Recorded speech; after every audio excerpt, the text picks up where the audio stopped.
Hello, and welcome to the Digital Workspace Works podcast. I'm Ryan Purvis, your host, supported by our producer Heather Bicknell.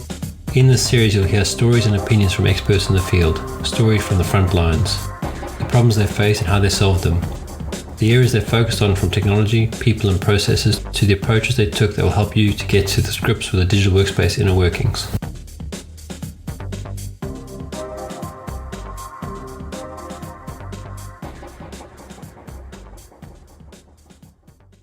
Welcome, Warren, to the Digital Workspace Works podcast. Do you want to give us a bit of an introduction? Sure. Thanks, Ryan. Yeah, it's great to be here. So my name's Warren Beazley. I'm the co-founder of Edison Hill Search. We're a family-run boutique recruitment firm specialising in technology. Yeah, we're UK-based, but we essentially work with clients and candidates all over the globe now, due to good old technology. Yeah, I would say that the old geographic location issues have all gone away. As long as you can connect on a Teams or a Zoom, you can do business. You're right, and there are still some great people out there doing the job that I do that still use that as their differentiator, and good for them. But essentially, unless you're, I guess, a high street location, which at the moment is going to be pretty difficult, you're right. It's that element has certainly been removed from the equation. Yeah, without a doubt. Do you want to tell us a bit about what you think the digital workspace is and what it means to you? Sure. I think the best way for me to describe that is to give it a comparison to what it was like when I first worked in this job back in the 90s, which was an analog desk phone, to be polite, an antiquated mobile phone that really all did was make calls, send texts, and you could play Snake on it as well. I don't know if you're old enough to remember that. Well, was that an Alcatel or? It was a Nokia. And was it the Motorola Razr? These little Star Trek flip phones that were quite popular as well. Yeah. Queues for the fax machine. Yeah. And when I first worked in recruitment, we had these A6 index cards that had the names of your clients on and the names of your candidates on, and you basically either take them home with you, you'd lock them away in a drawer so no one else got access to them. We gradually then started to migrate that information onto a very sort of, I use the word antiquated again, but a very basic CRM, which was essentially a database of candidates and a database of clients. And I guess I'm going to throw a negative in for Digital Workspace, but it will be, it will transpire that it's not really a negative. But when you left the office, and the hours that we did back then were literally 7:30, 8 o'clock in the morning till 8 o'clock at night. But when you left the office, you left the office. There was no way you were contacted. That was it. And you came in for some great surprises in the morning. Some were very good and some were not so good. So the digital workspace to me now essentially means that, and although the pandemic has really accelerated the shift across for some organisations, it means that myself and my colleagues, we're working 24/7. So, you can be on calls with clients and candidates literally 24/7. The database that we have now, the CRM, well, that's now the basis of all of our marketing efforts across social media, utilising data analytics. We're no longer just individuals who make phone calls. We're now individuals that have to use digital to create a brand for ourselves as individuals, not only for the company, but as individuals. And it's a very powerful thing to allow you to use digital to really create a footprint out there in terms of what it is that you do and how you differentiate yourself. So, the perception that, recruiters will only, will have a database of names, of people, of contacts, digital has really allowed us to expand on that. Touching on AI, video technology. It is a real seismic move that we've had, which essentially makes my job easier, which means I can add more value to my clients and my candidates as a result. And I think in your space where you're offering a more white glove service than the odd sort of common recruiter, I mean that in the nicest way, who's really just trawling through lots of CVs for a job posting. You still have a black book of some sort, or your cards. Yeah, and that's something that we still use the traditional use of a CRM for. But because with digital, your reputation is so far more delicate now than it was 25 years ago. What people say and think about you is heard much more loudly than it was back then. The level of inbound additions to and I'll use your phrase, the black book, is also greatly increased off the back of using digital to enhance your reputation and to enhance what it is that you actually do. And obviously social proof, which is also something that the digital and the internet has allowed us again to be at the forefront of people's minds when they make decisions. And that's really what recruiters are now because of digital, which is marketeers creating a brand and essentially making clients and candidates comfortable with who they're dealing with. Yeah, I would have probably added the word PR to that. Not so much public relations, but personal relations. Oh, that's a great phrase. Yeah. I may use that, Ryan, if that's okay. I like that now. Thank you. And that comment you made about sort of the amplification of your profile due to technology, you see it yourself on something like LinkedIn, where, and it'd be with one of my peers, for example, or in a different industry, they'll be sort of hunting what they've been doing in an internal organization. Mm-hmm. But externally, so I don't know, some award ceremony they had for their apprentices, or finishing off a really big project, and how they partnered with, I don't know, Microsoft or Oracle, whoever the partner is. Yeah. And it's not a direct look at me, look how great I am. It's more an indirect. We're doing stuff here using, maybe cool stuff or solving a cool problem. Yeah. But it's almost future selling to the next role that says, well, if you ever want to know what I did, go look at my LinkedIn profile. There's 100 posts about how awesome I've been involved in things and not how awesome I am.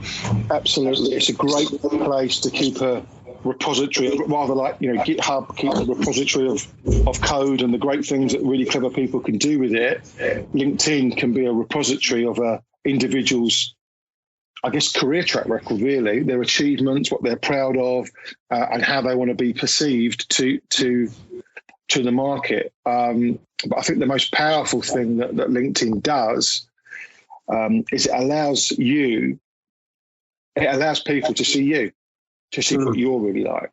The other stuff, those award ceremonies, those achievements are kind of the fluffy things around the edges that will support a decision for somebody to want to work with you. But ultimately that decision, in my opinion, starts off with somebody liking you and liking what they see as a person. And I think that digital has a real big part in that. Absolutely. I'm curious, have you looked at this latest feature from LinkedIn, which ties it in with all the other social media platforms now, that you can post your story, post a picture and be followed like you would on Instagram or Facebook or whatever? I don't know if you've seen it. It was on the spot. But Okay, so I would probably spend a good 5 or 6 hours a day with LinkedIn open in front of me. So I'm in it all the time. When you say a story, you're talking about a post that you can share across. So it's a new feature now. If you open up the app, in fact, I'll open it. I'll show you. So right on the top, there you can see my name, you can see the work, the podcast, etc. Now, if you hit the plus sign, you can obviously put your image, whatever it is, or you can add an image, or you could record a video, or whatever it is. So very much like you could with all these other social media, yeah, more informal social media platforms, let's say. Okay. And it's been around probably about a week or two. It's come up in some of the other forums I'm in. I was just curious if you'd seen it, because that's... Yeah, if you go onto my profile, I think, because unfortunately I'm using my phone now to have this chat with you now, Ryan. So I've only got my desktop, and they are different, albeit subtly, but they are different. I think, it allows you to upload media directly to your profile. Yeah, okay. So, and ironically, there's already been research on that in terms of the traction that you get depending on the type of media that you add as well. So, I mean, the general rule of thumb with LinkedIn is don't take anybody away from LinkedIn. As well. So if you've got a video and you've got it's on somewhere like YouTube or Vimeo, don't put a YouTube or Vimeo link on. Make sure you have an embedded LinkedIn link on there. But no, I think that's what I'm doing already. But you can see why I'm not a marketing expert and I'm a recruiter, because I couldn't answer that question.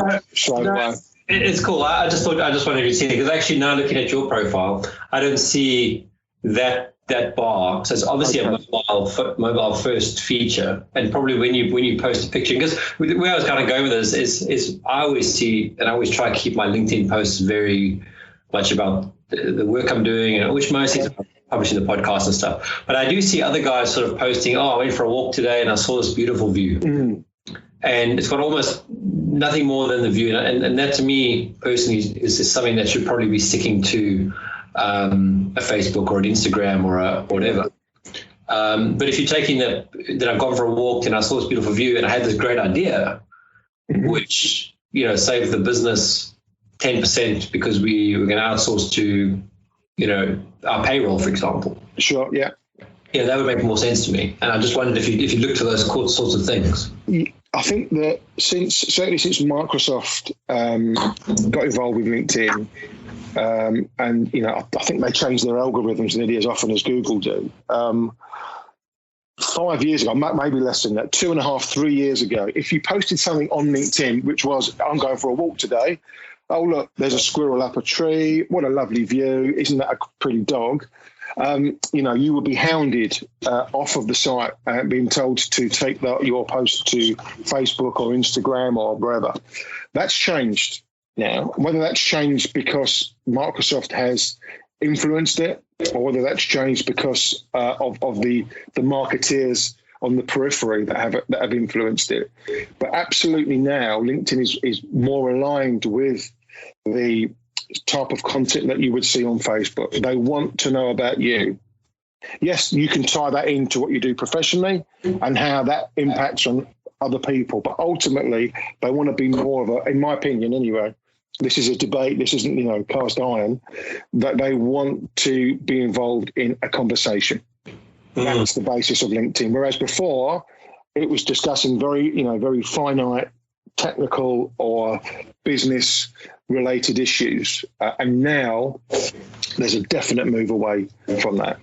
Whether you like it or not, that's definitely the case. And they will reward you on the basis of that. That they actually pay people to review posts, not just algorithms that review posts, actually people. So if you notice, if you've put a post on LinkedIn and you'll see who's liked it, 90% of the people that like it are in your first level of connections.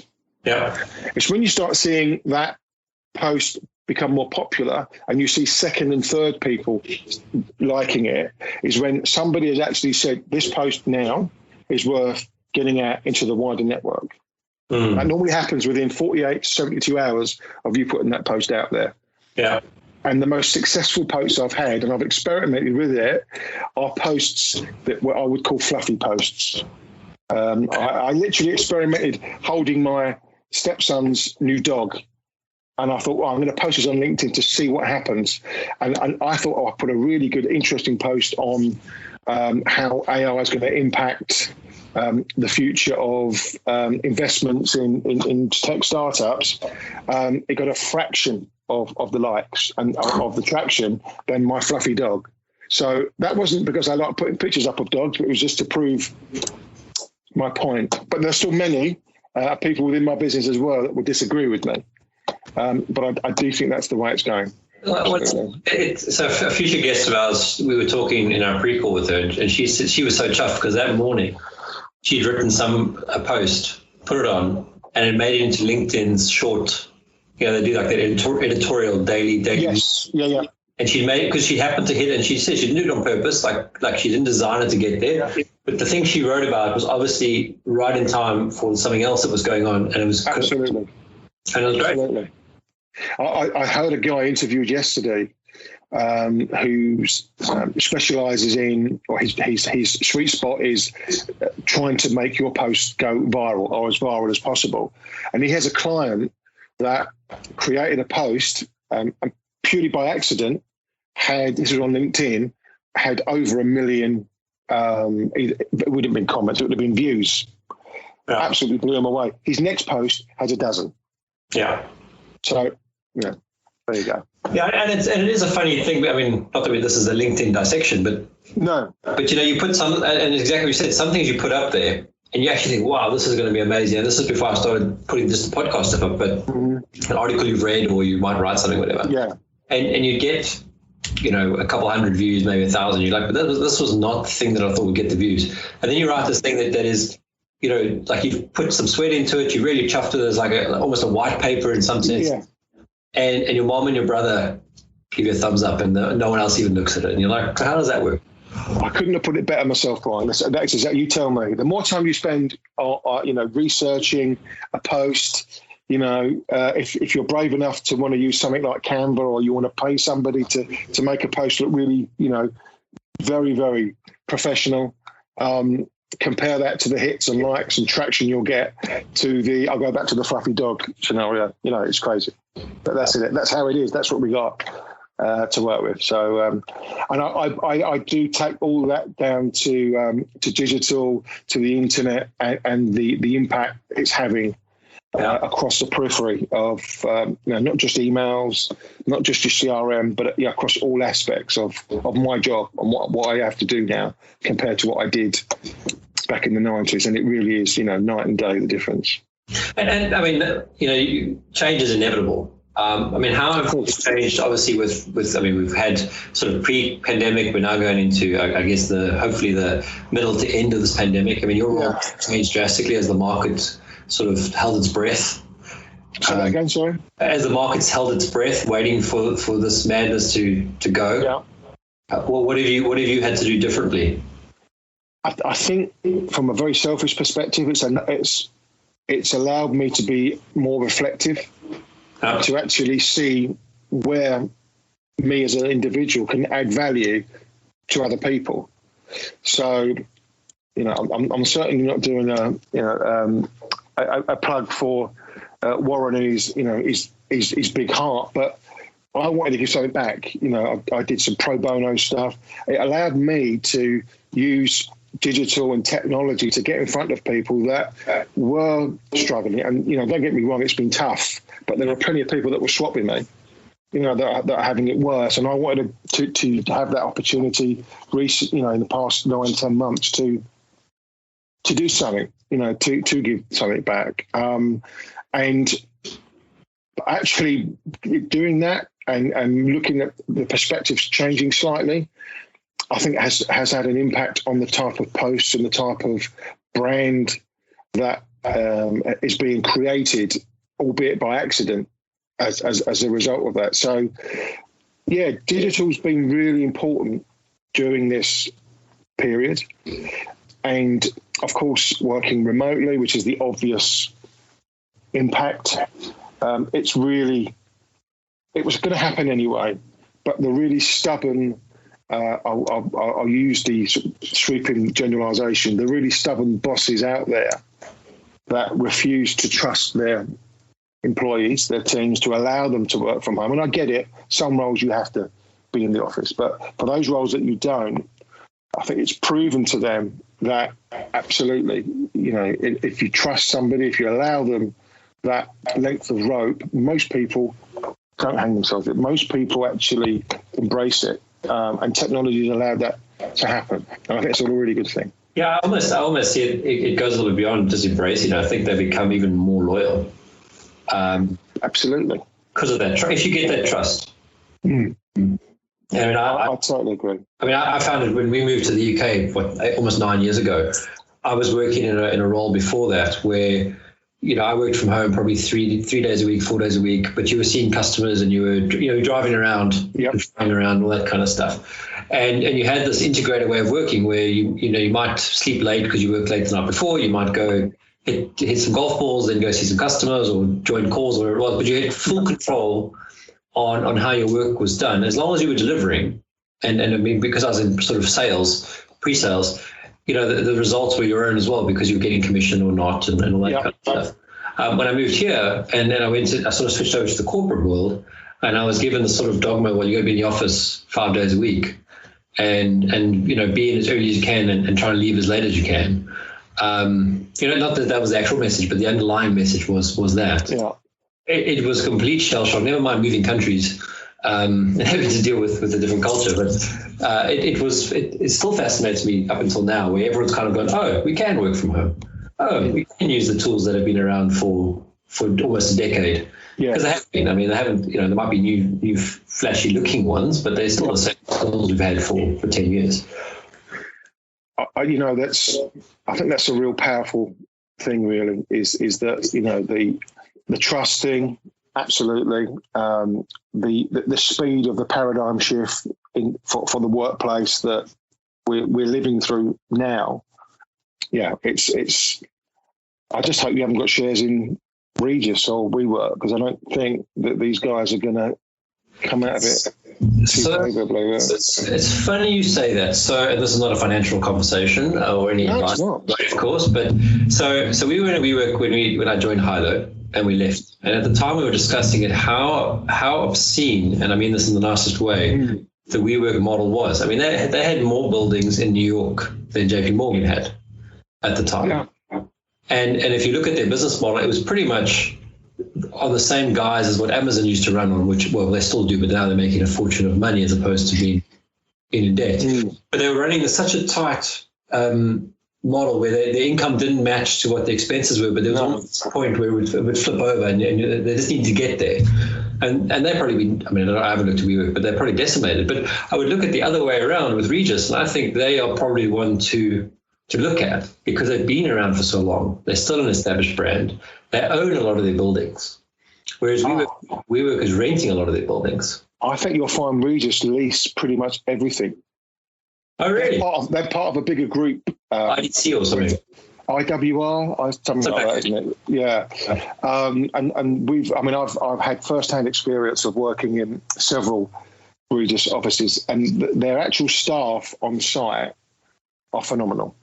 Yeah, exactly. They're really, really, really good.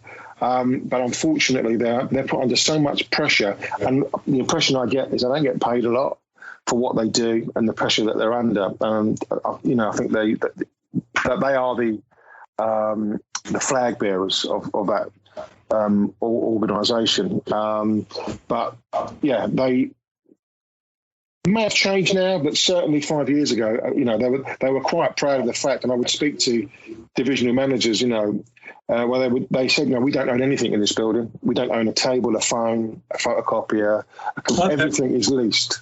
Yeah. And that was their business model. And frankly, again, this isn't a conversation where I'm going to talk finance or knock people like Regis, but they haven't, should we say, that they haven't come out of this this period shining, just to say the very least. But I'll leave that one there for a conversation another day. So the couple of forums I've been involved in, one of the guys did ask a question about joining, cancelling their lease with it was a full office floor, and they were looking to go shared office space. There were a couple of people who said, well, avoid this one, because the contracts are atrocious. Yeah. And you'll be locked in, and you can do nothing about it. And I've seen, I've got to read just 10 minutes walk from us, which would probably work for me if I needed to have an office.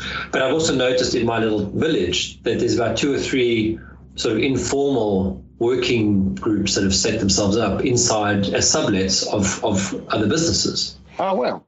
And you're looking at spending, $50, maybe $100 a month to have access to a desk and a meeting room. But it's all about now kind of what's your brand. For me, I don't need a person to answer my phone because there's only one phone number, that's my mobile. But for some people, they might need that still, and you just got to find the thing. And I think that's what I found interesting for a lot of people switching over. We're not going to go back to the old normal, which is the corporate life and 9 to 5 in an office. No, I agree. It's this other thing which is still to be defined, I think, which is a hybrid. It's probably more interim roles, not necessarily gig economy, but a combination of that. I don't know what you're seeing in the market, though. Well, I think it's not so much the new normal; it's the next normal. I'd phrase that around what you just said. It's going to be a hybrid. We're going to take things from what we've been forced to do in the last 10 months and adopt them as mainstay habits, if you like, of working. So, I think that there are really very few things that you can say about this pandemic that have been having a positive impact. But this is definitely one of them. The change in sentiment around work. I don't know what it's going to look like in a year from now. Yeah. I don't even know what's going to look like, next summer. I really don't. And I don't think, anybody that suggests otherwise will be fooling themselves. But what I do know is that, as you said, we're not going to be going back. It's going to continue in that sense. And when I'm speaking to clients and candidates now, I can say that there's not been one job that we've worked on across the firm that has required anybody to be in the office. We've had offers made for C-level tech candidates where they hadn't met their new employer in person. Yeah. And they've started and they still haven't met them in person. So, go figure. Would that have happened this time last year? Okay, that's a bit of a crash thing to say because there's a lot of things that wouldn't have happened that we wouldn't have guessed was happening this time last year. But no. So, the future for me, aligning it with digital away from the workplace sort of scenario in terms of the job I do, is that it's really going to be centered around AI and the impact that's going to have on my industry, and big data and data analytics, which are all kind of interwoven. Yeah. One requires the other in a lot of instances. But for the time being, and I'm referring to AI as very much being a digital thing, I don't think there's an AI algorithm out there yet that can replicate what people like me do in terms of those human interactions. When that time comes, which may be in my lifetime, it may not be, then okay, maybe the days of the job that I do may be numbered. But right now, yes, it makes my job far more efficient. It allows me to get in front of more people. It allows me to speak to more people. It allows me to engage with more people. But those golden moments in what I do are still relying on the human touch, if you like, and haven't yet been replaced. But digital just makes my life so much easier, and will continue to do so. Yeah, and I think that's the thing that I've seen in the market is that there are a lot of people obviously now looking for roles because of the pandemic. The business they've been told they may have cut them or lost, the business might have gone, and they're trying to apply for stuff, and they ended up in this soul destroying application thing where you're applying for jobs on whatever the job sites are, LinkedIn, and you're not even getting a decline. You don't even get an acknowledgement beyond the message from the service saying, yes, you received your job. And you sort of know, being in tech, you kind of know that what's happening is it's going to some sort of filtering system, which is probably doing some sort of word matching. then discarding you or keeping you in, or it's getting to someone who's been paid in a low cost area to process it, but doesn't read the CV really, or doesn't understand it, but just kind of goes no, yes, whatever it is, and you really are actually going to the old way of doing it, which is to find the relationship. To say, hey, listen, guys, I'm available. Does anyone know of any work that's going on? And bypassing that system, that ecosystem, because the other thing you have is some of these jobs are put onto another hiring portal, which means you got to go re-enter your whole CV or re-enter your LinkedIn profile. Yeah. And the minute you see that, you're like, actually, you know what? I don't want the job that badly. I'm going to apply another 100 jobs with easy apply on LinkedIn, or I can post my details in my, because I've seen about one WhatsApp group a month created in a network because people just want to communicate and cut out the friction of getting a job. And help good people find good roles.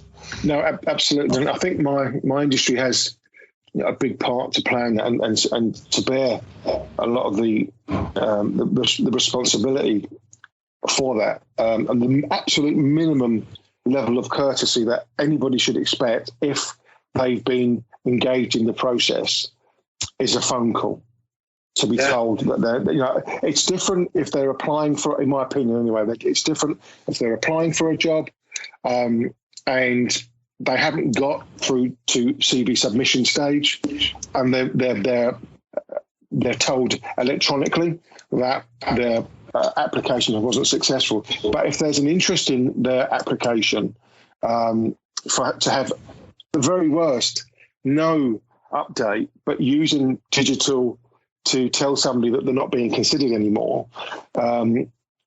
is criminal. There is courtesy that really needs to be extended over and above digital. Yes, it makes our life a lot easier, but those human essentials really are the bane of my life as a recruiter, and it surprises me how much ghosting, which is the phrase which is used a lot now, goes on, not only from candidates to recruiters, but the way recruiters ignore, or the recruitment process ignores candidates. It's really frustrating. I wish we could solve it overnight, but it's going to take a while. If digital could do it, wow, that'd be great. But it can't. In fact, in some respects, with the email thing, the easy click of a button, it can sometimes make the problem worse as well. So but overall, it's had absolutely had a massive positive impact on my job, without a doubt. Yeah, and what are your plans for 2021? We no one can predict the future, but what do you think you guys need to do? Personally, I think it's about positioning yourself in a way that people can see the value that you really bring, and that's all around marketing. Now, there are several ways that you bring that to the table, but for us, it's all around digital. There's no other way that we market ourselves, and that's going to be a big part for us next year. And it's how people make decisions now, and we are essentially a sales organisation.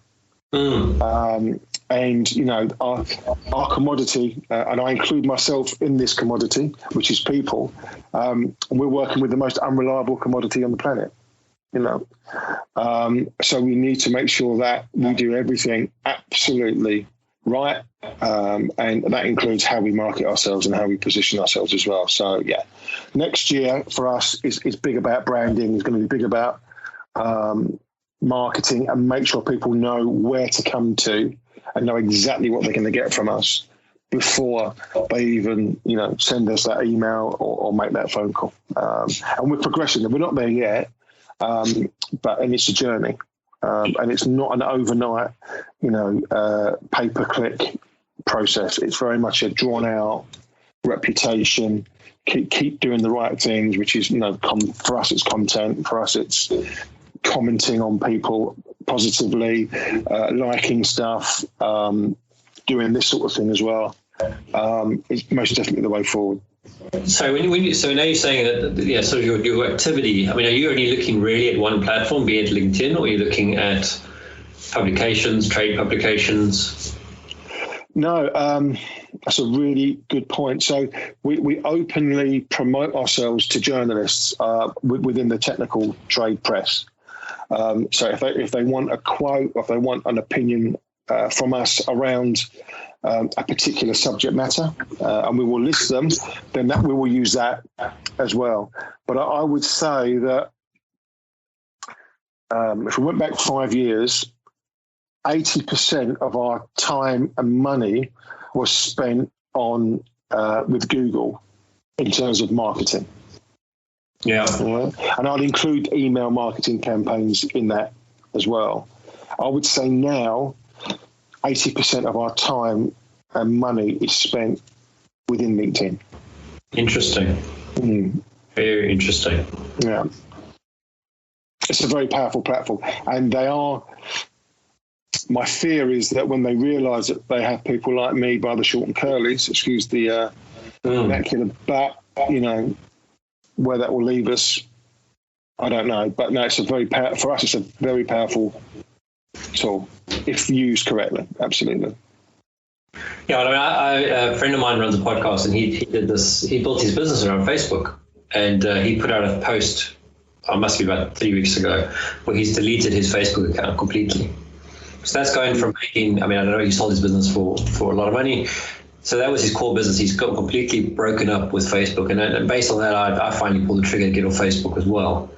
And I feel like I'm going to get off everything except for maybe Twitter and for LinkedIn, because it's becoming like you only need one or two, not all of them.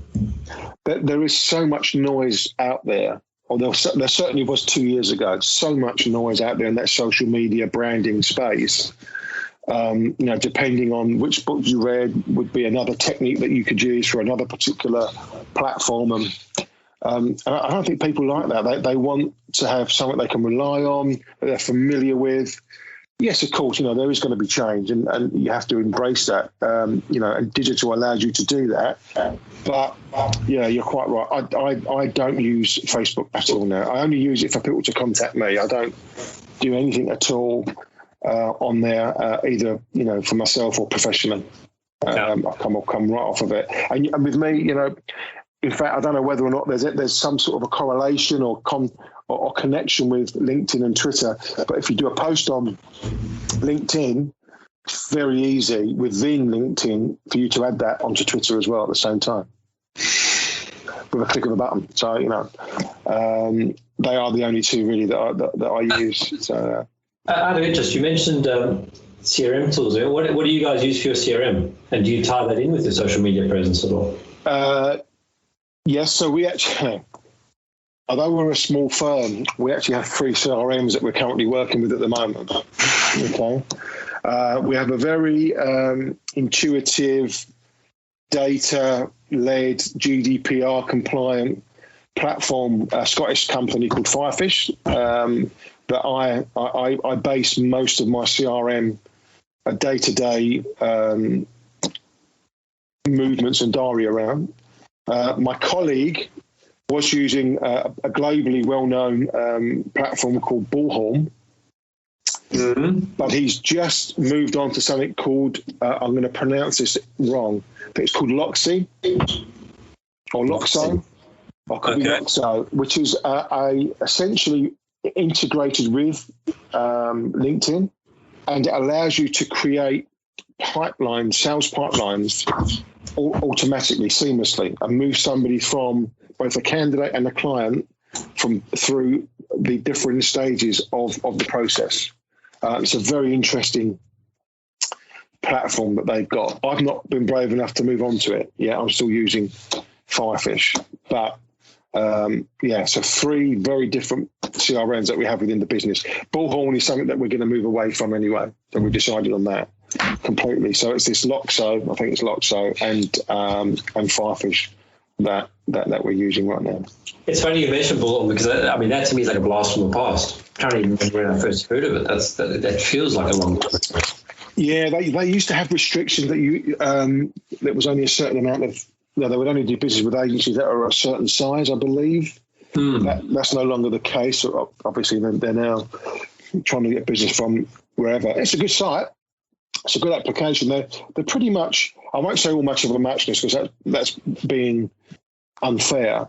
But, the core job that they do, I don't think a lot of them have been intuitive enough and have embraced the real power of digital and how people are using social media now within their day-to-day lives. And I think one of the biggest organisations or groups of organisations that are really feeling the pain of that are the job boards, and I hate to say it, I hope they're not listening, but I think their days are numbered unless they do something drastically different to position themselves and to provide value to either end clients, candidates and recruiters, because at the moment, they don't really. They are trying. I think that they're doing a lot to try and find a way to add value. And obviously, their big competitor is LinkedIn. They may not admit that, but that for me is their big competitor, and they're just not really the force that they were back in my day. I sound like Uncle Albert now. During the war, but back when I first started, it was just JobServe. Yeah, that's all it was. And now, well, things develop, don't they? And I think industries mature, and then things change, and it's just the corporate journey, the corporate process. But it's interesting because they could have foreseen this, I think, but a lot of them didn't. And even the likes of Indeed, who are very social, very sort of in line with digital and how they present themselves, I still don't think that they've got an offering that's going to have much longevity. Google Jobs hasn't really done it either. They've tried to get in on the act. Of course, you want to make sure all your jobs are indexed on Google, but is it really providing real value? I don't think it is. It all goes back to LinkedIn, I'm afraid. They don't have shares in Microsoft or LinkedIn, that's for sure, but they definitely got it. At the moment, they're doing something really, really right. Yeah, I agree with you there. I mean, I think if you're going to put stuff on, if you're going to post a job on a job board, you're obviously looking at some level of a resource. You need 10 developers that have C# experience or Java or whatever it is. Yeah. And you're prepared to get 1,000 responses. And then your word search and that kind of stuff. But I always look at those roles. I mean, yes, you might. It's like buying a lotto ticket. You don't win if you don't buy a ticket, but you've also got to know the odds of winning are so low that you can't be too invested in the outcome. And then I think this is where LinkedIn is really, started to kill off those competitors, is they've made it frictionless in the sense that you can easily apply to a role just with your profile, which for most people is what you're looking for. Just everything's in my LinkedIn profile. Just look at it. You're right. It's very easy to do that. And I think that LinkedIn have deliberately made that as easy as possible. And obviously they've monetized it. They're a business. But they are ahead of the curve, that's for sure. Yeah. Great. Most definitely. We're running on time here. Is there anything else you wanted to share before we tie up? Not really, no. I'm just, it's good to... I guess I think I mentioned the word reflective. It's been quite an interesting chat, Ryan, to actually stand back and look at where we are and the impact that the industry that I recruit in, IT and digital, that's had on the job that I do, but also on the jobs of people from outside of that organisation or that industry as well. So it's been a really interesting chat. And delighted that I've been able to share my thoughts on it. So thank you. No, I appreciate that. I think when we first chatted, you offered yourself up as a sort of a 1-hour business coach. You sent me a marketing form, which I'll be honest, I didn't fill out, but I did have a good read on it. I think that's something we can share as well. Yeah. How would you want people to get hold of you and get in contact? Oh, sure. So the easiest thing to do is to go to my LinkedIn profile. Yeah. And I think what I would say to people, both clients, people that are looking at how they recruit, what they don't like about it and how they want to improve on it, but also candidates as well who may be at a crossroads in their career, is my job now is more than just finding jobs for people. I offer myself as a consultant, somebody that can offer advice. And my LinkedIn profile, it allows people to contact me in that way. Schedule a call through Calendly, another great digital innovation. Good old phone number, which is down there, or simply DM me direct message me through LinkedIn, or drop me an email as well. And all those details are all on my LinkedIn profile. Oh, that's great. I appreciate that. Thank you. Thank you for being on the podcast. It's been good to chat with you. I've really enjoyed it, Ryan, and hope we can do it again. For sure. Thanks. Thank you for listening to today's episode. Heather Bicknell is our producer and editor. Thank you, Heather, for your hard work on this episode. Please subscribe to the series and rate us on iTunes or the Google Play Store. Follow us on Twitter @the DWW Podcast. The show notes and transcripts will be available on the website www.digitalworkspace.works. Please also visit our website www.digitalworkspace.works and subscribe to our newsletter. And lastly, if you found this episode useful, please share with your friends or colleagues.